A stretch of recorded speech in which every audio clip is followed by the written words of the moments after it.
warahmatullahi wabarakatuh. Halo adik-adik, jumpa lagi bersama kakak tentunya di channel Arif Ardianto. Pada kesempatan kali ini, kakak akan membawakan pembelajaran tematik untuk siswa kelas 6 sekolah dasar. Tema yang kakak bawakan yaitu tema 1, selamatkan makhluk hidup, subtema 1, tumbuhan sahabatku, dan pada pembelajaran pertama. Nah, pada pembelajaran pertama ini adik-adik ada 3 mata pelajaran yaitu IPA, Bahasa, dan IPS. Namun pada kesempatan kali ini kakak akan membawakan materi IPA. Ini pada KD 3.1 dan 4.1. Adapun tujuan pembelajaran yang akan kakak sampaikan nantinya yakni dengan mengamati bunga, Ananda mampu mengidentifikasi perkembangbiakan generatif melalui gambar yang dibuatnya dan manfaatnya dengan benar. Yang kedua, Ananda berdiskusi bersama ayah bunda dan melaporkan perkembangbiakan generatif melalui tabel dan manfaatnya dengan benar. Baik adik-adik, materi yang pertama yakni kita akan mempelajari tentang bagian-bagian bunga. Ya, silahkan diperhatikan bagian-bagian bunganya adik-adik. Yang berwarna merah adalah mahkota bunga, lalu di sana ada kepala sari, ada benang sari, ada juga kepala putih, lalu ada tangkai putih, ada bakal biji, kemudian ada tangkai bunga, ada dasar bunga, dan ada kelopak bunga. Baik adik-adik, kita lanjutkan. Kali ini perkembangbiakan generatif pada tumbuhan. Kak, apa sih Kak perkembangbiakan generatif itu? Perkembangbiakan generatif adalah perkembangbiakan secara kawin pada tumbuhan yang terjadi melalui proses penyerbukan dan pembuahan. Nah, perkembangbiakan generatif pada tumbuhan ini dimulai dari penyerbukan, yaitu melekatnya atau jatuhnya serbuk sari ke kepala putih. Dilanjutkan setelah penyerbukan, serbuk sari tumbuh bulu serbuk sari yang menuju ke ruang bakal biji. Nah, kemudian serbuk sari tersebut akan masuk ke ruang bakal biji melalui bulu serbuk sari. Nah, adik-adik, setelah masuk ke dalam bakal biji akan terjadi apa? Terjadi pembuahan, yaitu peleburan serbuk sari sel kelamin jantan dengan kepala putih sel kelamin betina atau sel telur. Nah, setelah terjadi pembuahan, maka hasilnya adalah zigot. Kemudian, zigot akan berkembang menjadi lembaga.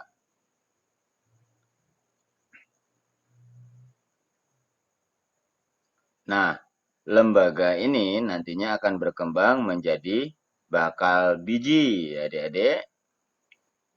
Dari bakal biji ini nantinya akan berkembang menjadi 2 bagian, yakni yang pertama menjadi biji, yang kedua menjadi bakal buah.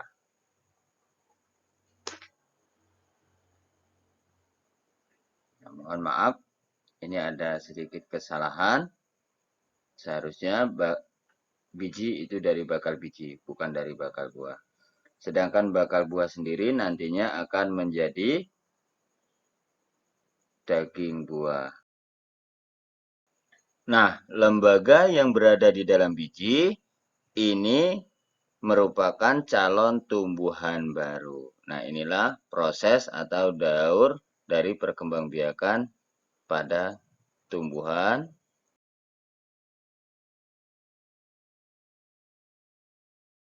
Baik adik-adik, kita akan melanjutkan yakni jenis-jenis penyerbukan. Penyerbukan itu ada 4 macam adik-adik. Kita akan pelajari satu persatu. Penyerbukan yang pertama yaitu penyerbukan sendiri. Apa sih Kak penyerbukan sendiri? Penyerbukan sendiri adalah serbuk sari yang jatuh ke kepala putih pada bunga yang sama. Artinya serbuk sari dari bunga tersebut jatuh ke kepala putihnya sendiri. Yang kedua, yakni penyerbukan tetangga. Nah, penyerbukan tetangga ini adalah serbuk sari jatuh ke kepala putih pada bunga lain, namun masih satu pohon. Artinya bunga sejenis tetapi masih satu pohon. Yang ketiga, ini adalah penyerbukan silang. Penyerbukan silang ini adik-adik, serbuk sarinya itu jatuh ke kepala putih pada bunga lain, namun masih satu jenis, kan tetapi berbeda pohon. Yang terakhir yaitu penyerbukan bastar. Penyerbukan bastar ini adik-adik, serbuk sarinya itu jatuh ke kepala putih pada bunga lain dan tumbuhan lainnya yang berbeda jenis. Selanjutnya, cara penyerbukan pada tumbuhan. Yang pertama yaitu anemogami. Apa sih Kak anemogami? Anemogami merupakan penyerbukan dengan bantuan angin. Selanjutnya ada entomogami. Apa itu? Yakni penyerbukan dengan bantuan serangga. Yang ketiga, yakni antropogami, yakni penyerbukan dengan bantuan manusia.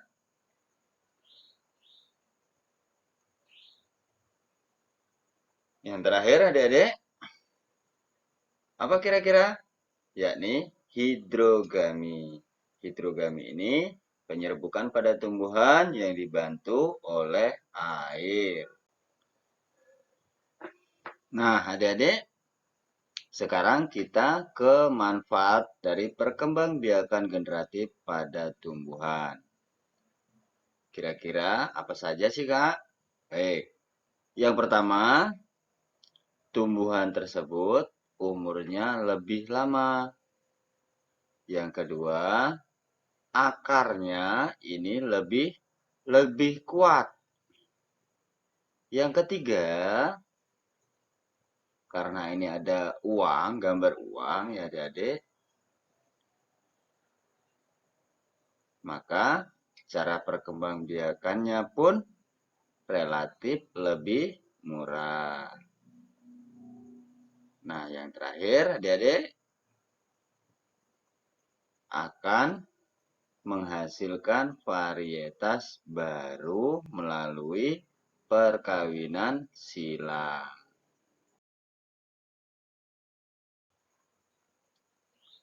Baik adik-adik, ini adalah materi tambahan untuk adik-adik agar supaya adik-adik dapat memahami jenis-jenis bunga. Jenis-jenis bunga tersebut adik-adik ya terbagi menjadi dua bagian. Yang pertama, bunga dibedakan oleh kelengkapan alat perkembangbiakan. Yang kedua, bunga dibedakan berdasarkan kelengkapan bagian-bagian bunga. Nah, pada kelengkapan alat perkembangbiakan, ini juga terbagi menjadi dua bagian. Ada bunga sempurna, ada bunga tak sempurna. Bunga sempurna itu seperti apa, Kak? Bunga sempurna adalah bunga yang memiliki benang sari dan kepala putih dalam satu bunga. Sedangkan bunga tak sempurna, bunga yang hanya memiliki benang sari atau kepala putih saja dalam satu bunga. Itu tadi adik-adik berdasarkan kelengkapan alat perkembangbiakannya. Bagaimana dengan kelengkapan bagian-bagian bunga, Kak? Kelengkapan bagian-bagian bunga itu juga dibedakan menjadi dua macam, yakni ada bunga lengkap, ada bunga tak lengkap. Bunga lengkap itu adalah bunga yang memiliki semua bagian-bagian bunga, contohnya bunga kembang sepatu, ya adik-adik. Sedangkan bunga tak lengkap adalah bunga yang hanya memiliki sebagian dari bagian-bagian bunga yang ada. Baik adik-adik, itu tadi yang dapat kakak sampaikan. Semoga materi ini dapat bermanfaat. Kakak akhiri billahi taufik wal hidayah. Wassalamualaikum warahmatullahi wabarakatuh.